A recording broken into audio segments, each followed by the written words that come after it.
Hey guys, Vladimir here with Desktop Mix. I've got a unique problem and unique solution here I wanted to show you. Hopefully if you have some other solutions that I didn't think of, I'd love to hear those in the comments below.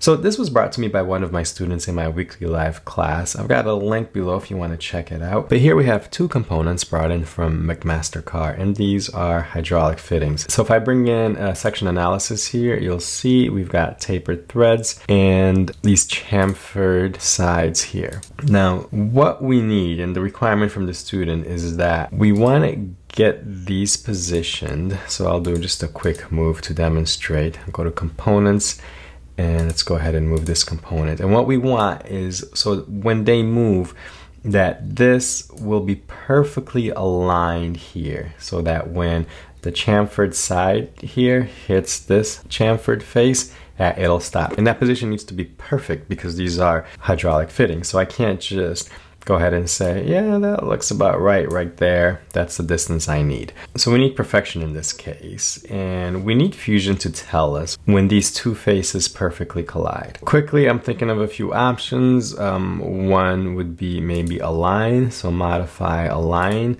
And we can see here if I hover over this chamfered side here and I hold Control or Command, I can choose top, middle, or bottom reference here. That will reference either the top of that edge, the bottom, or the middle. So my first thought was, well, let's just do this. Choose that top edge here and then come here, do the same thing, reference the top. The problem with that though is it does edge to edge, and you can see we get this overlap over here. So that's going to be a conflict. That's not going to work. On a tapered edge like this, it doesn't allow you to simply say, go ahead and align this tapered face to the top tapered face. You have to reference one of these edges, either the bottom, the top, or the middle. So then I tried, maybe we do a joint, and then we'll go, let's say, in this case, doesn't matter, we'll go with a rigid joint. Position, I'll say, let's do the top. And I was thinking the top as well. That gets us to the same place. We get that overlap. Okay, so then I'm thinking about the tools I have available to me in Fusion. And again, if you think of another option, I'd love to hear it. But here's what I ended up going with. I'm going to go to Assemble. We're going to first put in a joint. And this time we're going to go with a slider joint. I just need the centers to line up of these components. So I'll select the center point there, referencing that edge, and this one as well. Click OK. That gets us the same place there, but that's okay. We're going to move this back down. That's our slider. And then next, what I'm going to do is go back to Assemble, and I'm going to go with Enable Contact Sets. And then I'll go one more time back to Assemble, and then I'll say New Contact Set. Okay, and it's going to say, what are your bodies or components? I'm going to say between the bottom and the top. Click OK. And now I'm going to move this up. But we have a problem. So I was hoping that this face here would hit this face and stop, but you can see that it's hitting and stopping where the threads hit. So the threads are getting in the way. So basically what that contact set does is it'll go until you have an obstruction where two components collide and it'll stop, which is exactly what it's doing, but it's doing that over here with the threads colliding. So, okay, we're gonna have to fix that. And here's the approach I did. I'm gonna hit Escape. I'm gonna click to select this edge here, and that's going to give me the diameter of that circle, which is 0.662. In fact, if we click on Inspect, select that edge, and then here on diameter, just click it, it'll copy to our clipboard.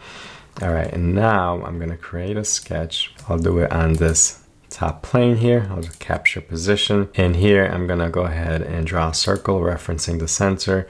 Command or Control V to paste. And I'm going to paste that diameter there, finish sketch. E for extrude, take this, bring it straight down just to cover that chamfered part. And then I'm going to go with, instead of a cut, an intersect. And that's going to give me this. Basically, it's cutting out the threads. And in here, what I'll then do is take this and start moving it up. And that's going to give me that contact I want. So I can see as I bring this down, bring it up. Perfect alignment, and that's what we need. So now I can take a measurement here. Once I get it, make sure you go all the way up where it's not going anymore. I can go to Inspect and say, what's the distance between here and here? 0.024. Okay, let me copy that to the clipboard just so we have that. Click Close. Okay, so now what we can do, I'm just going to delete this feature from the timeline here. Normally, I don't recommend deleting timeline features, but if you delete the last items in your timeline and nothing is referenced in them, you'll be fine. So I'm going to just select that extrusion, hit delete. I don't need that sketch again as well, and I'll hit delete. So I haven't moved the position here, so everything is intact. Now, what's going to be more beneficial for me if I want to recreate this is to take a dimension from a flat surface to a flat surface. So I'm going to go to inspect here, and I'm going to choose the flat face of this component here, the bottom one, and then the flat face of that top there. That's 0.013. I'm going to click to copy it. Click close. Okay, so here we're basically all set. That's what we wanted. We have that distance and we have that relationship. So perfect. But let's say you then end up moving this out the way. So if I go to assemble and say disable contact, bring this back down. An approach I can use to get this lined up again and not having to go through the whole sketch and extrude, intersect. But I know I want to deal with these components later. I can come in, create an offset plane. I'll capture position here. I'll reference the bottom face here of that top component. And then I'm going to paste that distance that I copied, which was 0.013. Click OK. And now I can simply go to my align tool. So modify align. And I'll just reference this bottom surface here. Make sure you don't click on any of these points, because it'll move it to those points. And then I'll select the offset plane, click OK.